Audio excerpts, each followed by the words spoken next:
EBS 대표 강사 이범석입니다.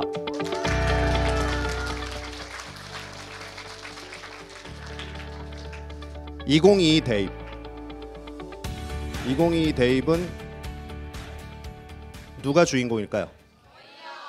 여러분들이 2022 학번으로 대학교를 갈 사람들이야. 생각보다 그리 멀리 남아있지 않습니다. 아직 고등학교도 안 갔는데 무슨 대학교 이야기냐 하겠지만 사실 이번에 정부가 2022 대입 개편 방안이라고 여러분들부터 적용되는 대학 입학 방법을 공시했어요. 그래서 발표를 했기 때문에 여러분들이 이거를 알아야 지금부터 미리 준비할 수 있다. 미리 준비해야 되는 이유가 있어. 오늘 같이 한번 알아보도록 하죠. 여러분들은 아직 예비 고1이고 아직 고등학교를 지원해야 되는 그런 상황이지만 어떻게 지원을 하고 어떻게 준비하면 좋을지 같이 알아보도록 하겠습니다. 선생님 사진 잘 나왔죠? 네. 실물보다 한 10배 낫죠? 네. 이게 고마워요. 이쪽에서는 막 낫다고 우기고 있고, 예, 여기서는 비웃고 있어. 예. 과학기술의 발달이 이렇게 좋은 겁니다. 여러분들 아직은 실물보다 좋은 사진을 많이 가진 친구들이 있을지 모르겠어요. 근데 나중에 어른들이 되면 증명사진을 찍을 때 과학기술의 힘으로 다 이렇게 바뀌어. 예, 그래서 여러분들도 예, 이렇게 좋은 사진들을 별로 예, 실물보단 나아서 그렇지 뭐 이렇게 썩 그렇죠. 예, 좋은 사진들을 갖게 될 겁니다. 선생님은 서울시에서 주로 활동을 많이 했고요. 예, 오늘은 EBS와 함께 예, 대학 2022 대학 입시를 위해서 같이 알아보도록 하겠습니다. 오늘 가져온 목차예요. 우리 아이들의 시대라고 되어 있는데 사실은 이제 이 강의는 주로 학부모님들이 많이 들으시던 강의예요. 그렇기 때문에 이제 학부모님들한테는 우리 아이들 누구예요 이게? 저요. 여러분들의 시대를 뜻합니다. 그래서 첫 번째 장 여러분들의 시대는 과연 어떤 시대인지 같이 알아보도록 하고요. 쭉 나는 어떻게 대학을 가면 좋을까까지 중요한 거죠. 궁금한가요? 예, 같이 알아보도록 하겠습니다. 그럼 여러분들의 시대에 대해서 한번 알아보도록 하죠. 과거와의 대화를 먼저 해보려고 그래요. 아까 선생님 소개 처음에 나올 때 선생님 과목 나왔는데 기억하세요? 예, 선생님은 역사과 선생님이세요. 역사 좋아하세요? 아유, 뭐 이쪽은 좋은데 저쪽은 선생님도 별로 안 좋아했어. 그러게요. 궁금하지? 선생님은 역사를 고등학교 졸업할 때까지도 별로 안 좋아했어. 근데 어떻게 역사 선생님이 됐을까? 잘해서가 아니에요. 오늘 할 말과도 연관이 있는 거야. 잘 들어보세요. 귀를 기울여서 들어야 돼. 그래야 들려. 자, 선생님이 역사 선생님이 된 이유는 선생님이 여러 학과에다가 원서를 넣었어. 그런데 어떻게 됐을까? 네, 경쟁률이 제일 낮은 사학과만 합격했어요. 그래서 역사과에 간 거야. 그렇죠? 뭐에 맞춰서 대학을 갔을까? 진로와 흥미에 맞춰서 갔을까? 내 성적에 맞춰서 갔을까? 성적에 맞춰서 가던 시절이 있었어. 그렇죠? 여러분들은 어떠세요? 성적에 맞춰서 가고 싶으세요? 아니면 자기의 꿈에 맞춰서 가고 싶으세요? 꿈에 맞춰서. 그런데 다행히도 선생님은 대학교에 가서 역사 공부를 조금 다시 했더니 대학교에서 배우는 역사는 좀 재밌더라고. 그래서 생각보다 재미있게 공부를 하고 다행히 잘 마치고 역사 선생님이 될 수 있었어요. 그래서 여러분들은 기왕이면 처음부터 꿈에 맞는 그런 진로를 찾으면 좋겠다. 그것이 사실은 오늘의 포인트입니다. 알아볼까요? 자, 이 사람 누굴까요? 역시 이게 학부모님들, 어머님들 대상으로 강의를 하면은 대답이 한 개도 안 나와. 근데 여러분들은 바로 대답이 나오네. 사진만 보고도 벌써 준비 딱 하고 있었어. 이 사람이 살던 시대, 특히 우리나라에서 저 사람의 권력이 가장 막강했던 그런 집권 시기가 저 연도가 저렇습니다. 한 10년 동안 집권했어요.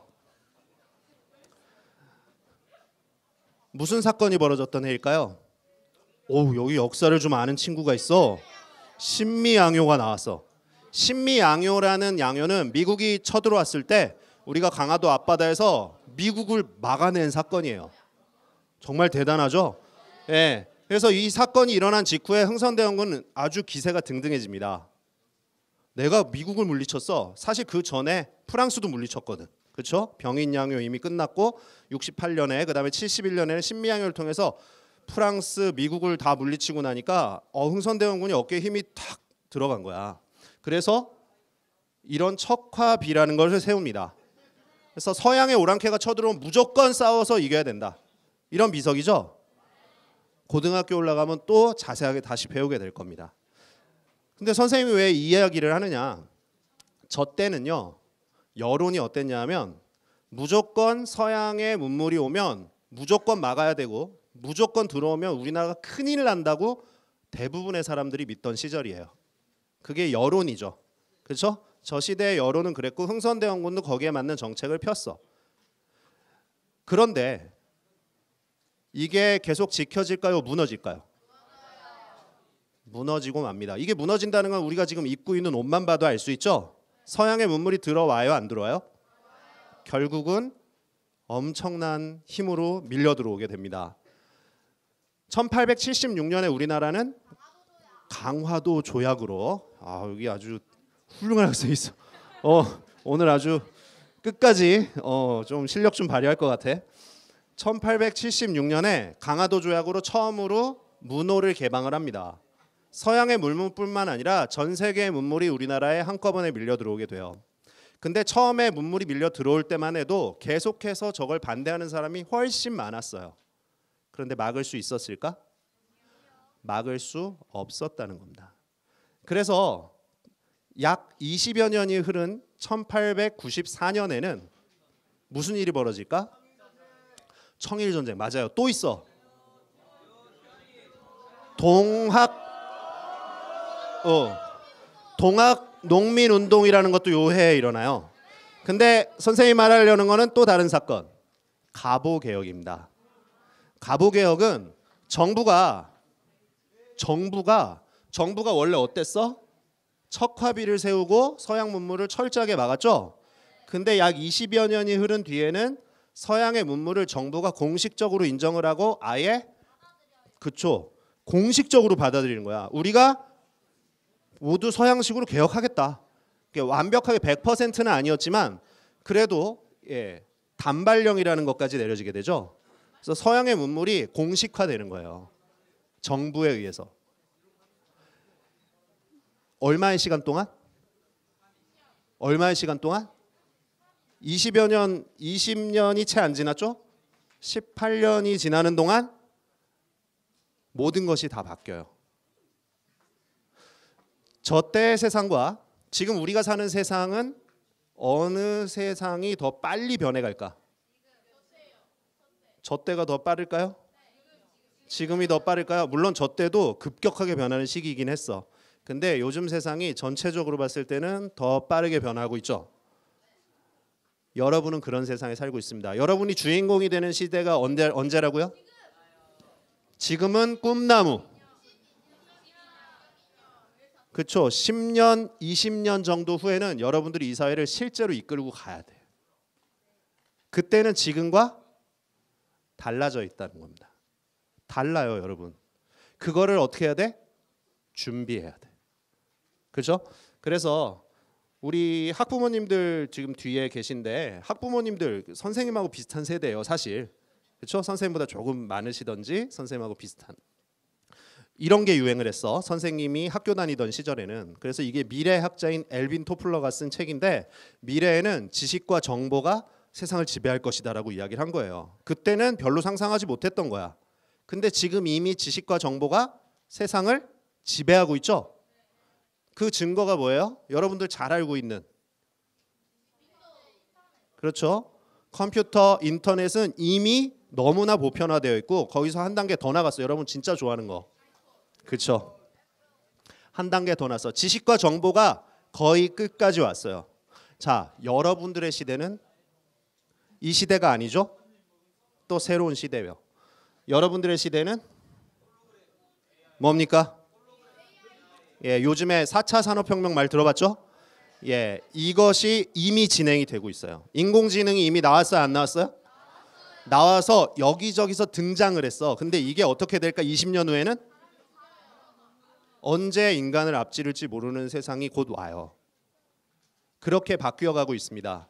그래서 우리가 과거를 보면서 현재를 생각하고 미래를 대비해야 되는 거야. 그래서 여러분들이 오늘 이 자리에 같이 앉아서 고민하는 겁니다. 자, 선생님이 왜 이 이야기를 하느냐? 2016년에 지금부터 벌써 몇 년 전이에요?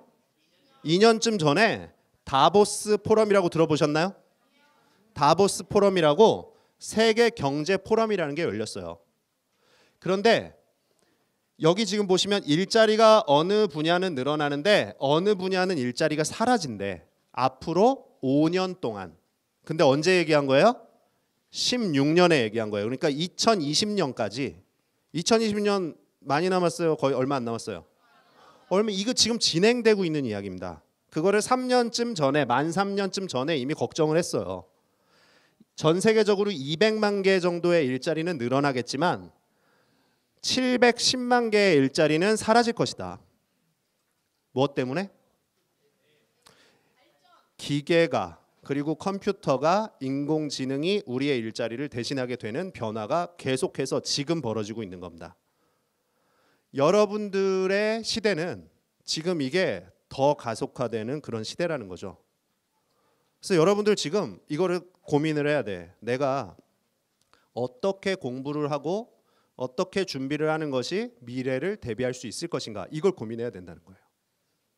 이거를 고민하고 준비하는 사람과 아무 생각 없이 와 신난다 그러고 친구들하고 매일 게임방만 왔다 갔다 하는 친구들과는 20년 후에는 엄청난 격차가 벌어질 겁니다.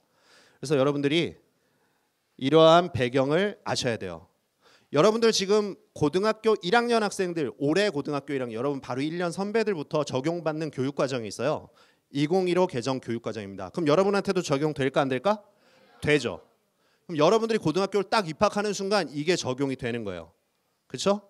그래서 여러분들 이거 2015 개정 교육과정에 대한 이해가 있어야 고등학교를 미리 대비할 수 있습니다. 그리고 고등학교를 선택하는데도 이것이 필요할 수 있어요. 그래서 지금 알아야 되는 거야. 그럼 어떻게 2015 개정 교육과정이 나오게 됐느냐? 좀 전에 했던 이야기입니다. 지식사회가 변화하고 있죠? 급격하게 변하고 있습니다. 그러다 보니까 학교에서 수업을 바꿔야 된다라는 주장이 나온 거예요.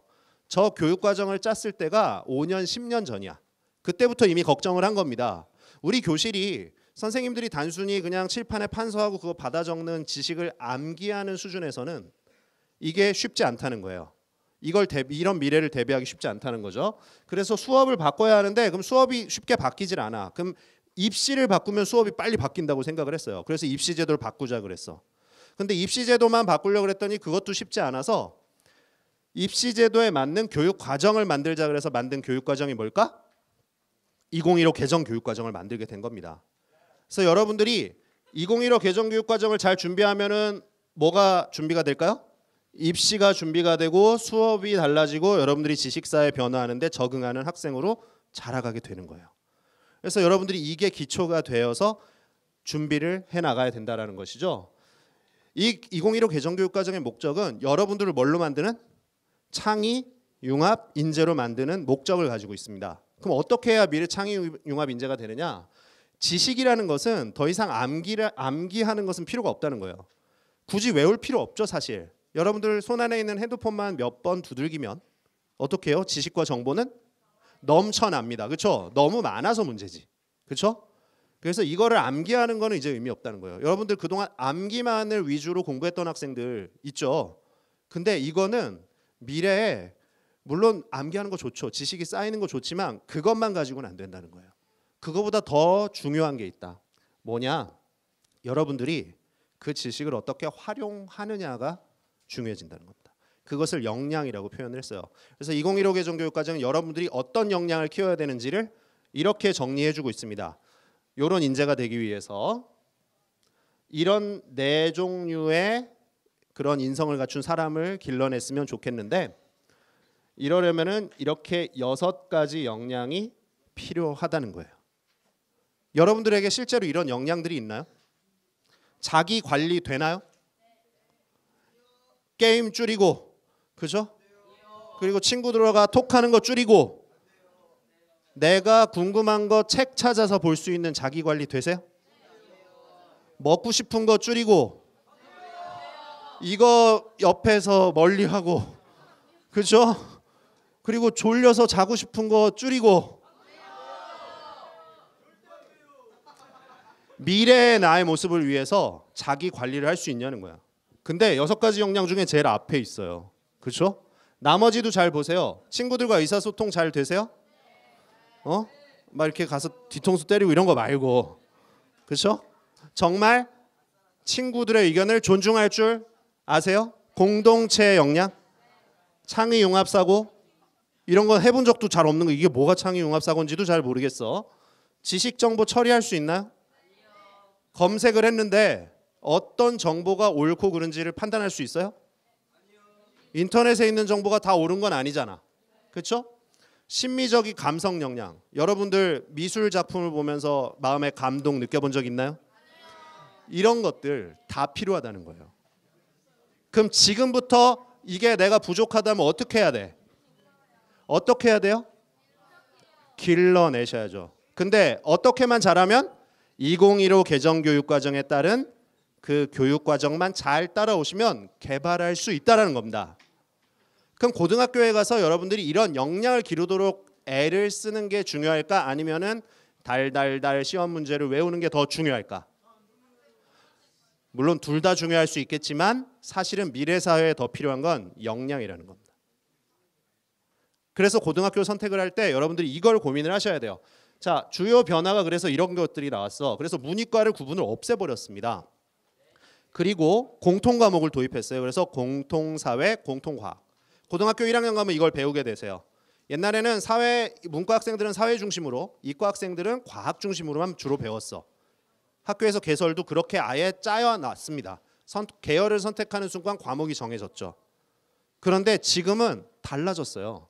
그래서 선택 과목을 자유롭게 선택할 수 있도록, 물론 완전히 자유롭진 않아요. 학교에 따라서 100% 대학교처럼 과목을 이렇게 쇼핑하듯이 고를 수 있게는 이게 시스템으로 불가능합니다. 그러나 최대한 많이 선택할 수 있게 더 많이 열었다는 거죠. 그래서 여러분들은 고등학교 가시면 고민하셔야 될 게 선배들보다 더 생긴 거예요. 뭐가? 어떤 과목을 선택할지 지금부터 고민을 좀 하셔야 된다는 겁니다.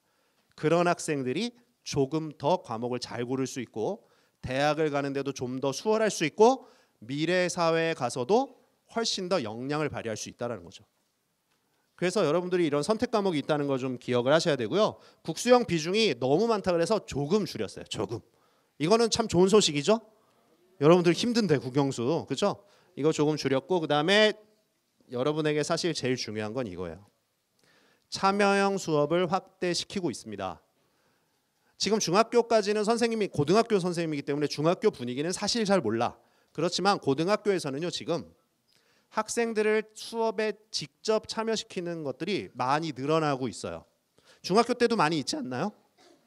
초등학교 때도 선생님이 흥분을 하면 여러분들이 막 집중을 하니까 선생님이 흥분이 되네.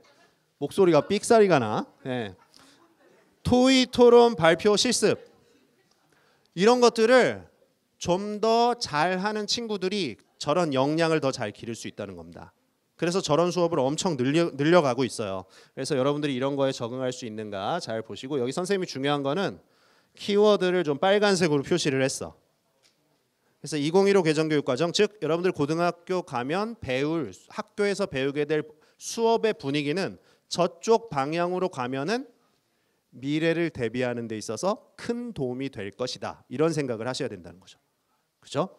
자, 그러면 어떤 과목들을 고등학교 가면 선택하게 될지 한번 볼까요? 지금 여기 나온 거는 국수영, 그다음에 한국사가 따로 있고 같이 들어 있고 그다음에 사회과학입니다. 그러니까 국수영사과 주요 과목이라고 할 수 있는 과목들이죠. 이 과목들은 지금 노란색으로 표시한 건 여러분들이 보게 될 수능 과목이에요. 수능 과목. 물론 여기는 선택 과목들도 있습니다. 선택해야 되는 과목들도 있고 필수적인 과목들도 있고요. 그리고 여기 진로 선택이라는 조금 깊이 있는 과목들 중에서도 기하와 과학 2 과목이 수능 과목으로 들어가 있습니다. 자, 그럼 차이를 볼까? 여기 보시면 공통 과목은 주로 고등학교 1학년 때 먼저 배우게 되어 있어요. 국영수 4과는 공통 과목을 배워야만 뒤에 선택 과목을 선택할 수 있습니다. 그래서 주로 고1 때는 공통 과목을 다 이수를 하고 2, 3학년 때 가서 선택 과목을 선택하게 되어 있어요. 선택은 이 중에서 하셔도 되고 이 중에서 하셔도 됩니다. 아까도 근데 선생님이 이야기했지만 학교에 따라서는 일부 과목은 선택할 수 없을 수 있고요. 모든 과목을 학생마다 다 100% 보장할 수는 없기 때문에 일부 시스템적으로 선택이 조금 제한될 수는 있어요. 하지만 그래도 이전보다는 많이 선택할 수 있는 선택지가 늘어나 있습니다. 그래서 1학년 때 주로 이것들을 다 이수하고 2, 3학년 때는 주로 선택 과목을 중심으로 한다. 그럼 뭘 선택하면 좋을까? 어떤 과목을 선택하는 게 좋을까, 여러분들? 각각 자기에게 어떻게 맞는? 자기의 뭐와 맞는? 진로와 꿈과 맞는 과목들을 많이 선택하시는 게 도움이 되겠죠. 그래서 여러분들은 사실 중학교 때부터 자신의 진로가 뭔지를 미리 고민해 보라고 기회를 줬었어요. 뭔지 아세요? 진로에 대해서 고민해 볼, 꿈에 대해서 고민해 볼 수 있는 기회 있지 않았어요? 자유학기제가 그거예요. 그래서 직업 체험한다 그러고 많이 왔다 갔다 하고 그랬을 거야. 그렇죠? 그런데 그 시간에 그런 고민을 많이 해봤나요, 여러분? 지금 다시금 그거를 복습해야 돼. 마음의 생각을 떠올리면서 아, 그때 그랬지. 이거는 왠지 나한테 이쪽 방향이 맞는 것 같아. 이런 고민을 지금부터 하셔야 고등학교에 가서 좀 더 쉽게 과목을 선택하고 미래의 꿈을 좀 더 가깝게 키워갈 수 있다는 겁니다. 자, 여기 있는 선택 과목들 이 중에서 굉장히 많죠? 다양하게 고르실 수 있어요. 심지어 어떤 학교들은 한 학기 또는 한 학년 내내 국어, 영어, 수학 중에 한 과목은 아예 안 배워도 되는 그런 과목 선택을 하게 해놓은 학교들도 있습니다. 그래서 여러분들이 가서 정말 하기에 달려 있어요. 특히 여기 진로 선택 과목이라고 나와 있는 과목들은 좀 더 깊이가 있는 과목들입니다. 그래서 대학에 가서 자기가 전공하게 될 과목들과 비슷한 계열들이 있어요. 그래서 그런 과목들을 선택을 하게 되면 나중에 학생부 종합전형 들어봤어요? 학생부 종합전형이 요즘에 대세거든요. 대학 갈 때. 이 학생부 종합전형에 도전을 할 때 전공 적합성이라는 걸로 평가받는데 이 과목들 중에 자기가 지원한 학과와 연결된 과목이 있는지를 실제로 평가를 합니다. 그래서 이 과목들은 그런데 좀 더 중요한 과목들이라고 볼 수 있습니다. 근데 또 한 가지, 이 과목들은 성취도 평가를 한대요. 여러분들부터. 지금 고1 학생들까지는 상대평가 1, 2, 3, 4, 5, 6, 7, 8, 9등급으로 평가를 하는데 이 과목들은 1, 2, 3, 4, 5, 6, 7, 8, 9등급으로 평가를 합니다. 상대평가 비율로 계산하죠? 아시죠? 4%, 7% 계산하는 거. 근데 여기 있는 과목들은 A, B, C, D, E로만 평가를 하고요. 반 전체 학생이 다 잘했으면 모두 A를 줄 수 있다는 겁니다. 그래서 여러분부터 내신 평가도 달라져요. 그걸 이해를 하셔야죠. 그래서 여러분들 고등학교의 내신이 이제 중요해지거든요. 좀 더. 그렇다면은 이것들은 상대평가, 이것들은 나름 절대평가와 같은 성취도 평가로 평가를 하게 된다는 거 기억을 좀 해두시면 좋겠습니다. 그리고 나머지 과목들, 특히 여기 남학생들 좋아하는 체육 과목들, 그 다음에 여기 음악, 미술 이런 예술 활동, 특히 연극이 음악, 미술과 같은 위상을 가지고 여기 들어와 있어요. 종합 예술 활동으로 인정을 받아서 중요한 과목으로 선택할 수 있게 들어와 있죠. 그래서 이런 과목들은 어떻게 되느냐? 1학년 때 공통 과목이 없습니다. 그래서 이 과목들은 모두 1학년 때부터 선택할 수 있게 학교에서 개설을 해놓는 것에 따라서 자유롭게 선택해서 들으실 수 있어요. 특히 여기 진로 선택 과목은 뭐다? 성취도 평가로 평가를 한다. 절대평가로 평가한다. 이렇게 기억을 하시면 되는 겁니다. 조금 이해가 되시나요? 지금 이 표를 보면 아시겠지만 여러분들의 선택을 강조하고 있습니다.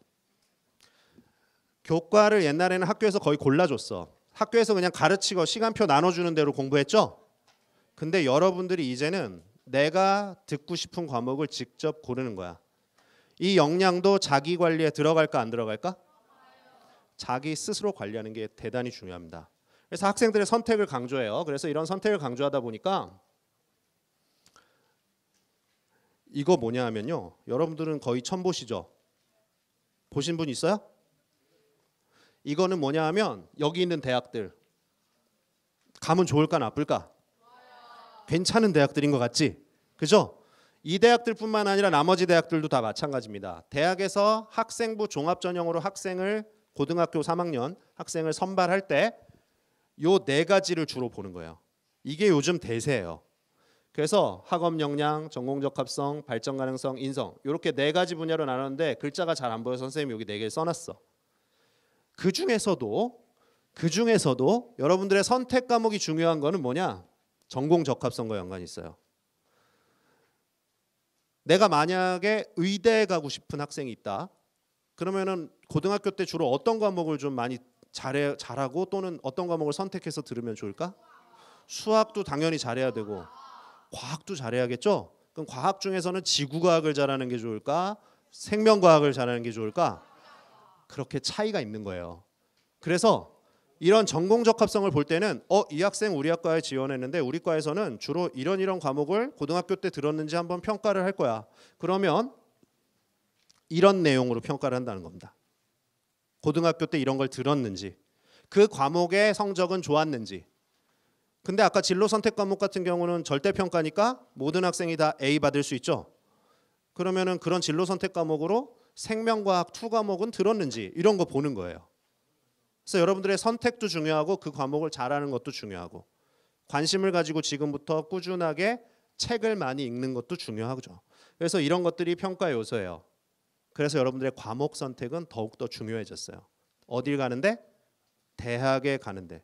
그리고 나아가서 미래 사회의 나의 꿈을 이루는데 과목 선택은 중요해졌습니다. 이거를 여러분들이 미리 알고 고등학교에 올라가셔야 된다는 거죠. 그럼 어떤 과목을 고를지 선생님 전 모르겠어요. 제 직업엔 어떤 과목이 어울리나요? 그래서 교육부에서 그리고 각 시도교육청별로 가이드북을 이미 다 내놨어. 여러분들 고등학교 가시면 받아보게 될 겁니다. 그리고 이미 교육부나 시도교육청 홈페이지에 가면 가이드북이 다 있어요. 그래서 예를 들어 볼까요? 이 의학 계열을 관련한 학생이야. 그러면 이 계열에 대해서 간단하게 소개를 해줍니다. 여기는 의학 계열엔 의예과, 수의예과, 한의예과가 있는데 여기서 나중에 배우는 대학 가서 배우는 커리큘럼입니다. 대학생들이 배우는 교과목이에요. 의예과를 가면은 일반 화학, 일반 생물학 및 실험, 올바른 건강 뭐 여러 가지 이런 것들을 배운대요. 그래서 고등학교 때는 이런 과목을 들으면 좋습니다라고 가이드북에 이미 가이드가 돼 있어. 그러니까 여러분들이 이걸 참고하셔서 가서 고르시면 돼요. 근데 지금부터 고민하는 학생과 가서 이러고 갑자기 고르는 학생과 누가 좀 더 준비를 잘할 수 있을까? 당연히 지금부터 준비하는 학생들입니다. 그래서 여러분들이 스스로 마음의 고민을 좀 하셔야 돼요. 그렇죠? 그래서 이러한 가이드북이 있기 때문에 너무 걱정할 필요 없다. 가서 이거 보고 참고해서 고르시면 되는데 지금부터 나의 계열은 어디일까? 나의 꿈은 어느 방향일까? 이런 것들을 고민하시면 더욱 좋다는 겁니다. 여러분들이 이제 고등학교에 가서 수업을 하실 때 2015 개정교육과정을 할 때 강조가 되는 키워드를 선생님이 좀 모아봤어. 내가 고등학교에 가서 공부를 열심히 한다는 것은 수업 시간에 맨 앞자리에 앉아서 선생님의 말씀에 필기를 다 받아 적는 거 중요할까 안 중요할까? 일단 중요하죠. 그러나 여기에 있는 그 어떤 내용도 사실은 그런 내용보다는 여러분들이 어떻게? 그렇죠. 어떻게 하면 좀 더 창의적으로 수업에 참여할 수 있을까? 선생님이 이제 여러분들한테 말씀하시는 분들이 있을 거야. 고등학교에 가면 이거 한번 발표해 볼 사람? 그럼 우리 학생들은 전부 다 이렇게 손가락만 만지작거리면서 그렇죠? 예, 손을 못 들죠. 그때 이제 어떻게 되는 학생이 미래 사회에 필요한 인재? 저요. 제가 한번 해보겠습니다. 특히 자기의 진로나 관심 분야에 흥미가 있는 거라면 당연히 손을 들 수 있는 용기를 가져야겠죠. 그런 것들이 필요하다는 겁니다. 그래서 이런 개별 학교의 교육 과정이 다양해지고 있어요. 여기 지금 남해군 내에서는 여러분들이 선택할 수 있는 학교가 4개 학교가 있는 걸로 알고 있는데 인문계열 맞나요? 예, 4개 학교 중에 학교마다 교육 과정들이 조금씩 달라요. 여러분들이 어느 학교가 좋대 그러고 막연하게 가는 것이 아니라 어느 학교의 교육 과정이 좀 더 나에게 맞게 잘 설계되어 있을까를 한 번쯤 관심을 가져보는 것도 괜찮아. 근데 만약에 내가 그 학교로 갔는데 그 학교의 교육 과정이 왠지 나랑 안 맞는 것 같아요. 근데 그렇다고 해서 또 너무 걱정할 필요가 없어요. 뭐냐면 물론 이 서울이나 대도시 같은 데는 주변에 학교들이 많기 때문에 거점형, 연합형 이런 식으로 해서 주변에 그 학교에 개설되지 않은 과목을 옆에 학교에서 개설해서 가서 들을 수 있게 해줍니다. 근데 여기는 그렇진 못하죠. 그래서 이렇게 이 학교가 몇 개 없는 지역, 이런 지역 학생들은 충분히 그런 과목들을 선택할 수 없기 때문에 온라인으로도 제공을 하겠다는 거예요. 그러니까 고등학교에 가면 온라인으로 직접 듣는 과목이 생길 수 있어요.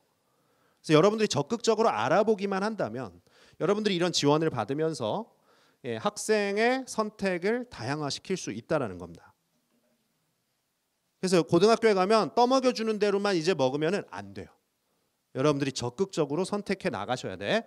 그렇게 하다 보니까 대입제도를 개편하는데 이런 것들이 고려되기 위해서는 고교학점제, 내신 성취평가, 순위 절대평가 이런 것들이 필요하다라고 했어요. 그런데 사실 이번에 제대로 이것들이 다 이루어지지 못했죠. 그래서 이러한 것들이 앞으로는 점점 진행되어 갈 예정입니다. 이거 이번에 정시를 늘리라고 이제 주장이 많았기 때문에 여론이 높았기 때문에 정시를 늘린다라고 발표는 했지만 사실은 이쪽 방향으로 이걸 가야 되거든요. 우리가. 근데 이것들을 제대로 이번에 하진 못했어. 그렇지만 저쪽 방향으로 결국 갈까 안 갈까? 저쪽 방향으로 정시가 확대되는 방향으로 계속 갈까요? 아니면은 반대로 학생부 전형이나 종합 전형 같은 이러한 방향으로 가게 될까요? 입시가 어떤 방향으로 가게 될까? 제가 앞에 처음에 보여드렸던 역사인물 기억나세요? 그때 어떻게 하려고 그랬어요? 막으려고 그랬죠? 그러나 세계의 전체적인 흐름이 막을 수 없는 흐름이었지. 그렇죠? 4차 산업혁명 막을 수 있을까요? 미래사회에 필요한 융합인재 필요할까요? 필요합니다. 그러면 이거 막을 수 있을까요? 결국엔 이쪽으로 가게 된다는 거예요. 그래서 지금 당장 실현되지는 않았지만 이쪽 방향으로 우리가 흐름이 가게 돼 있어. 그럼 여러분들도 사실은 당장 고등학교 졸업하고 대학에 가는 것도 중요하지만 그 대학교 이후도 고민을 하셔야 된다는 겁니다. 실제 사회에 나갔을 때 내가 이러한 것들의 역량을 개발한 그런 학생으로 자라 있을 것이냐 아니냐를 지금부터 사실은 고민을 하셔야 돼요. 그렇죠? 그게 20년 후를 대비하는 우리의 자세입니다. 흥선대원군 같은 그런 마음. 물론 흥선대원군이 내치는 잘했어요. 백성들의 어려움을 많이 덜어줬어. 하지만 대외 정책 측면에서는 빨리 받아들이지 못해서 약간 실수한 측면이 있죠. 그런 평가를 많이 받습니다. 여러분들도 이러한 흐름들에 대해서 좀 이해를 하고 계실 필요가 있다. 자, 2022 대입제도 개편은 그럼 어떻게 이루어졌느냐? 여러분에게 직접 적용되는 것들입니다. 4개 분야로 그리고 10개 과제로 발표가 됐습니다. 여러분들의 대입이 이렇게 이루어진대요. 여러분들이 이해하기엔 다소 복잡한 내용들이기 때문에 간단하게 설명하면서 넘어가도록 하겠습니다. 분야 1부터 보죠. 분야 1에서는 정시를 30%로 늘리라 그랬어요. 근데 사실은 지금 고등학교 2학년 학생들부터 이미 정시는 거의 30%에 가깝다는 겁니다. 그래서 여러분 때 특별히 정시가 더 늘어나냐? 그렇지 않다는 거예요. 실제로 분석을 해보니까 서울권에 있는 학교들 중에 정시가 30% 되지 않는 학교들을 뽑은 거거든요. 수능 전형, 즉 정시 비율이 이거밖에 안 돼요, 이 학교들.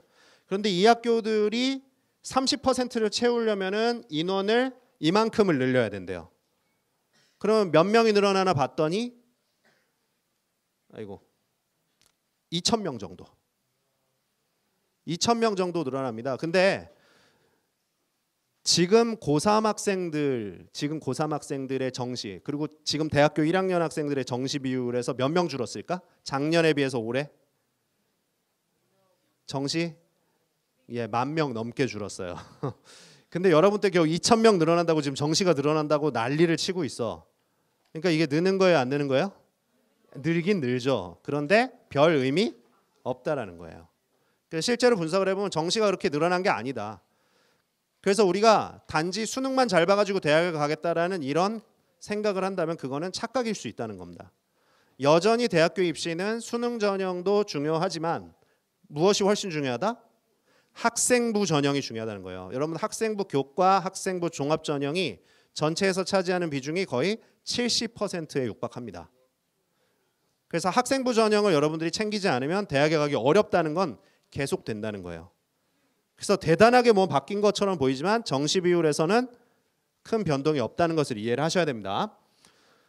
최저학력 기준은 지금과 비슷하게 적용될 겁니다.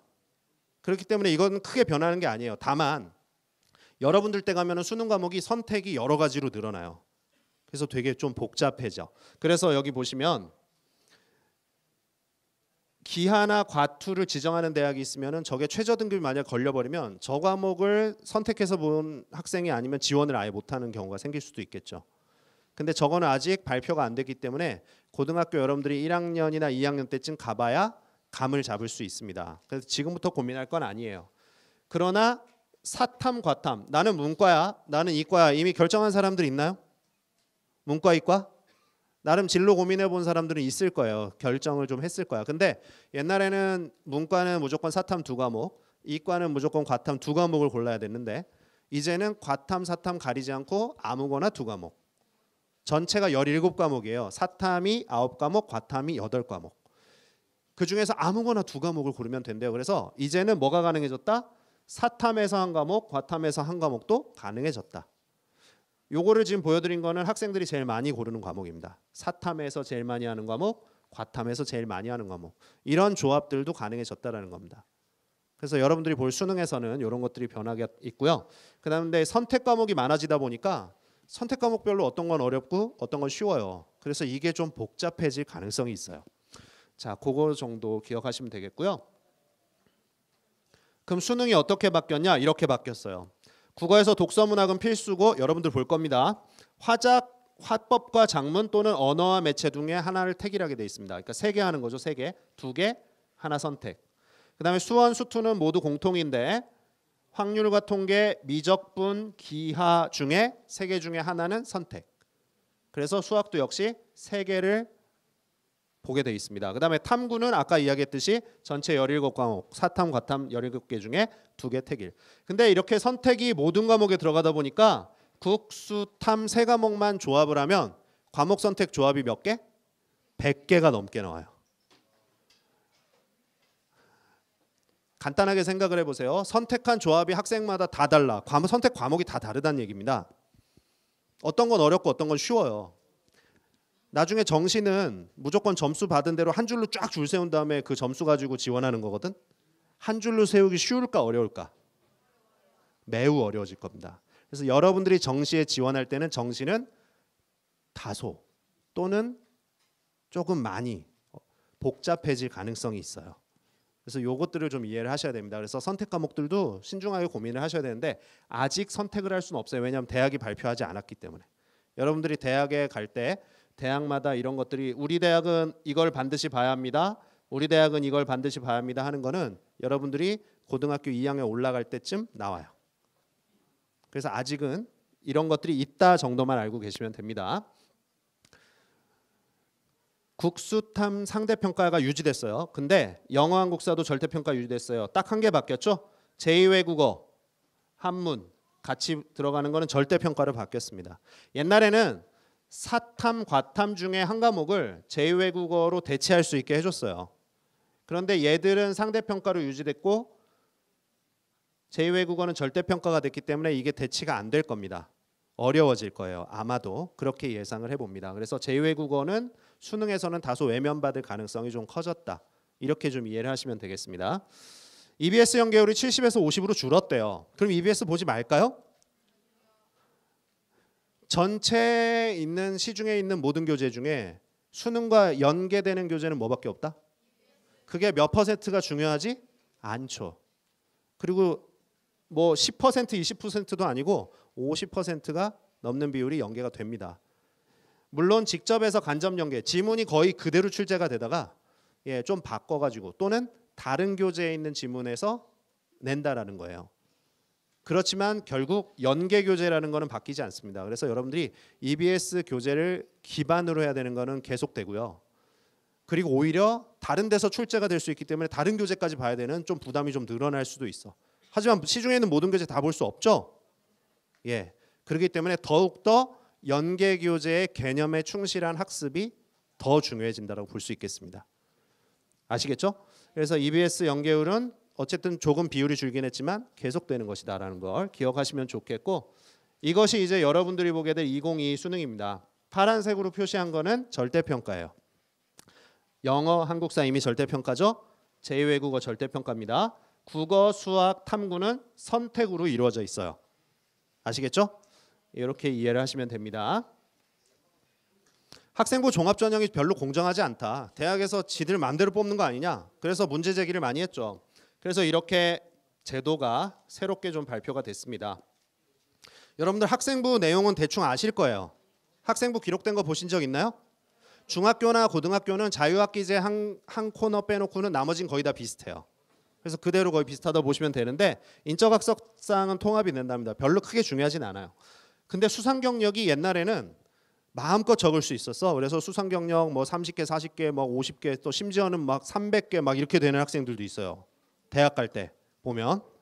근데 그거 학기별로 딱 한 개, 층 다 해서 6개만 기록할 수 있게 해준다는 겁니다. 자율동아리 학년당 한 개밖에 안 된대요. 소논문은 모든 항목에 기재할 수 없다고 되어 있습니다. 앞으로 RN이 소논문 이런 건 안 한대요. 그 다음에 방과후 학교도 기재하지 않는답니다. 그럼 뭘 기재하죠? 뭘 기재할까? 자, 내용을 하나하나 보겠습니다. 여기 지금 보시면 인적학적 싸움 통합했고요. 무단결석 어감이 좋지 않다고 미인정 결석으로 바꾼대요. 그 다음에 총 수상은 6개만, 전체 고등학교 6개만. 그 다음에 자격증 인증은 자료를 아예 대학에 제공하지 않고요. 진로 희망도 삭제를 합니다. 근데 큰 변화는 이거죠. 사실 창의적 체험활동의 글자 수가 1000자, 500자, 500자, 1000자였는데 500자, 30자 이건 아예 없애고요. 700자 이렇게 줄어듭니다. 굉장히 많이 줄어들죠. 여러분들이 고등학교에서 하는 수업과 관계되지 않는 다양한 외적인 활동들은 확 줄이겠다는 겁니다. 그러면 수업은? 수업 시간에 하는 거 어디다 적죠? 세부능력 특기사항이 수업 시간에 하는 거 적는 거죠? 이거는 안 바꿨어요. 즉 과목별로 500자씩 적기 때문에 이거는 모든 과목을 다 적으면 엄청나게 많습니다. 즉 여러분들이 고등학교에 올라가면은 동아리 활동, 봉사 활동, 학생회 활동 이런 거가 좀 더 중요할까? 수업 시간이 중요할까?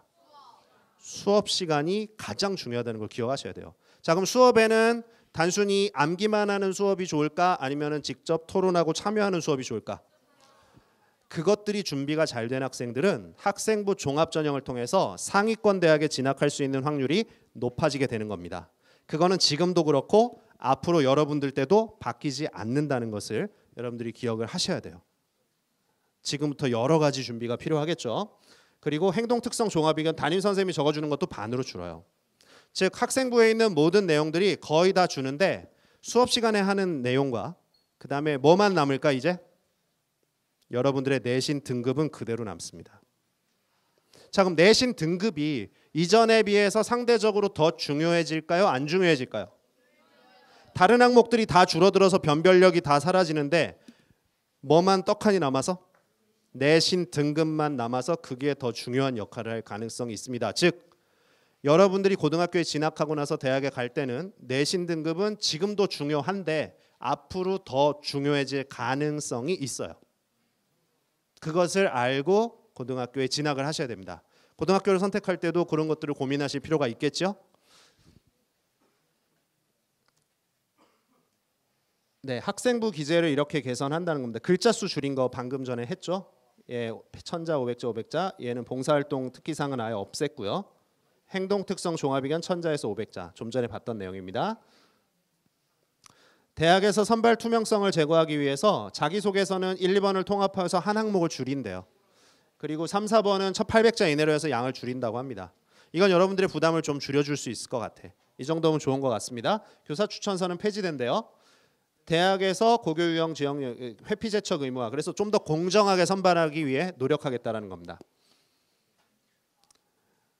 이것도 역시 여러분들에게 정보를 좀 더 제공하고 대학에서 여러분들에게 좀 더 다양하게 이것들을 알려주겠다는 건데 지금 거의 다 하고 있는 거예요. 근데 횟수가 좀 더 늘어날 가능성이 있겠죠. 대학별 고사. 면접에 있어서 좀 더 공정하게 하기 위해서 블라인드 면접 같은 걸 한다는 겁니다. 올해부터 이미 실시되고 있어요. 모든 대학은 아니지만 일부 대학에 실시되고 있습니다. 적성고사와 논술은 적성고사는 폐지하고요. 논술고사는 줄인대요. 자, 그렇다면 적성과 논술은 수시 전형에 선발하는 그런 제도인데 수시 전형에서 저것들이 사라지게 되면 수시 전형에서 무슨 전형만 남을까요? 학생부 전형만 남습니다.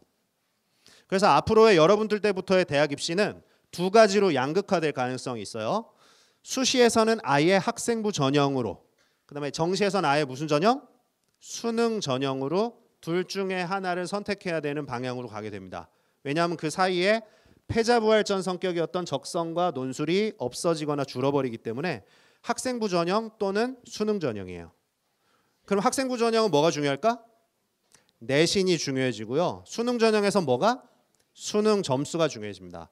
이 두 가지가 여러분들이 고등학교에 가셔서 반드시 챙기셔야 할 내신과 수능, 이 두 가지죠. 이 두 가지만 잘 챙기시면 여러분들이 대학에 좀 더 잘 진학하는데 수월해지리라고 생각을 합니다. 고교교육 혁신 방향이라는 걸 발표했어요. 이거는 사실 초등학교 3학년 때까지 적용되는 걸 한 번에 발표했습니다. 여러분들은 바로 여기 있습니다. 중학교 1, 2, 3학년들은 2022 대입제도 개편이 지금까지 얘기했던 게 여러분들한테 그대로 다 적용되고요. 한 가지 아까 했던 거 성취평가제가 진로 선택 과목에서는 A, B, C, D, E 그래서 모든 학생들에게 A를 줄 수 있는 절대평가로 실시가 된다. 이해하시죠? 예, 여러분들은 이것만 좀 기억을 하시면 돼요. 그리고 초등학생 동생이 만약에 있다면 4, 5, 6학년들은 이런 것들이 아마 진행될 것 같고요. 초등학교 3학년부터는 고교 학점제라 그래서 진짜로 대학교처럼 수업을 수강 신청해가지고 하나하나 듣게 되는 것이 진행되게 된다. 예, 집에 초등학교 동생 있으면 알려주세요. 네. 내신 성취평가제는 이렇게 기록하는 겁니다. 지금은 표준 편차를 쓰는데 그거 없애고요. 석차 등급으로 지금 나오는 성적을 A, B, C 그리고 A 등급 비율, B 등급 비율, C 등급 비율. 그래서 만약에 이 학생이 이렇게 표시됐는데 A를 받았다. 그러면 어떻게 될까요? 아, 이 학생은 30% 안에 드는 학생이구나라는 걸 알 수 있다는 거죠. 이렇게 제공한다는 겁니다. 무슨 과목을? 진로 선택 과목을 이렇게 제공한다는 거죠. 나머지 과목들은 이렇게 합니다. 나머지 과목들은 요거 두 개가 바뀌어요. 진로 선택 과목. 고교 체제는 점점 일반고로 바뀌어 간다는 겁니다. 지금 여러분들은 전기고에 지원했다가 지금 과학고등학교에 지원한 학생들이 있을 수 있죠. 그도 여기서 만약에 안 되면 지금 여러분들은 자사고외고 국제고 중에 선택해서 지원할 수가 있고요. 또는 비평주나 여기 지금 남해군에 있는 학교에 학교정 전형으로 지원을 할 수가 있겠죠. 근데 자사고외고 국제고에 지원한 학생들은 평준화 지역의 일반고에 동시 지원이 가능해집니다. 그래서 요거를 위에 라인을 선택할 수 있고요. 또는 밑에 라인으로 여러분들이 선택해서 가실 수가 있는 거죠. 그래서 여러분들이 고등학교 선택을 할 때 이런 고민들을 잘 해볼 수 있기 바랍니다. 여기 지금 경남 지역은 이렇게 선발을 하더라고요. 자, 그다음에 나중에 2020년에는 뭐 일반고 전환하고 나중에는 일반고로 다 전환해 가겠다는데 2020년까지는 이런 변화는 크게 일어나지 않을 걸로 예상이 됩니다. 그러니까 여러분들은 그냥 지금의 체제대로 여러분들은 계속 공부를 열심히 해 나가시면 될 것 같아요. 이제 중요한 거 남았죠? 대학을 어떻게 가면 좋을까요? 자, 이걸 선생님이 지금 보여줄게. 잘 들어. 파란색은 학생부 교과 전형입니다. 내신 등급만 가지고 주로 대학을 가는 거예요. 내신 등급만 좋으면 가능성이 높은 거죠. 근데 빨간색은 뭐냐 하면 학생부 종합 전형. 학교에서의 비교과 활동과 내신 등급을 같이 봅니다. 그래서 특히 수업 시간에 얼마나 열심히 참여했는지를 제일 많이 봐요. 그래서 이런 걸로 가는 게 학생부 종합 전형인데 잘 보니까 서울에 있는 학교를 가려면 학생부 종합 전형 준비를 잘해야 돼. 즉 자신의 역량을 많이 키우려고 노력하는 학생들을 뽑는다는 거죠. 학생부 종합 전형이 많은 지역을 보니까 인천에 있는 학교도 그래요. 그런데 나머지 지역들은 특히 여기 경남 있죠. 울산, 경남 무슨 전형이 압도적으로 많아요? 교과 전형이 압도적으로 많죠. 그렇기 때문에 여러분들이 내신을 잘 챙기는 것은 그만큼 중요하다. 학생부 종합전형도 내신 같이 좋아야죠. 예, 잘 기억하시기 바랍니다. 정시 전형도 이미 30%를 거의 고등학교 2학년 학생들 거거든요. 이거 지금 거의 30%를 채우고 있어요. 그러니까 정시가 그렇게 많이 늘어나는 거 아니다라는 걸 기억하시면 되겠습니다. 내가 내신이 좋으면 학생부 전형으로, 그리고 수능 성적이 좋으면 수능 전형으로 대학을 가게 될 겁니다. 이 두 가지를 잘 챙겨서 고민을 하시기 바라고요. 여러분들 성적 받기가 쉽지 않죠. 1등급, 1, 2, 3등급 안에 들어가기가 저렇게 어렵습니다. 여러분들 인서울대학 가고 싶다면은 내신이든 수능이든 1부 등급부터 3등급 안에 들어가는 게 대단히 중요해요. 고등학교에 가서. 아시겠죠? 물론 등급이 좀 떨어지더라도 활동이 좀 있는 학생들, 열심히 정말 자기 역량을 키운 학생들은 학생부 종합전형으로 선발될 수 있어요. 그러나 대부분의 경우에는 이 안에 들어야 서울이 쉬워집니다. 그리고 여기 학생들이 제일 많죠? 여기 있는 학생들 다 합치니까 몇 프로? 54%. 전체 반 넘는 학생이 여기 다 있어요. 그러니까 여기서 이 위로 들어가기 위해서 여러분들 노력을 많이 하셔야 됩니다. 공부 열심히 하셔야 돼요. 자, 여기도 들어가기 쉽지 않아요. 그렇죠? 정말 몇 명 없는데 여기도 있는 학생들 더 노력 많이 하셔야죠. 그렇죠? 이거는 흥선대원군에 대한 평가예요.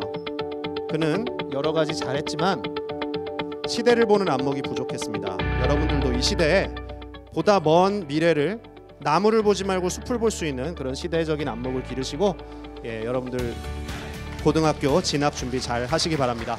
감사합니다.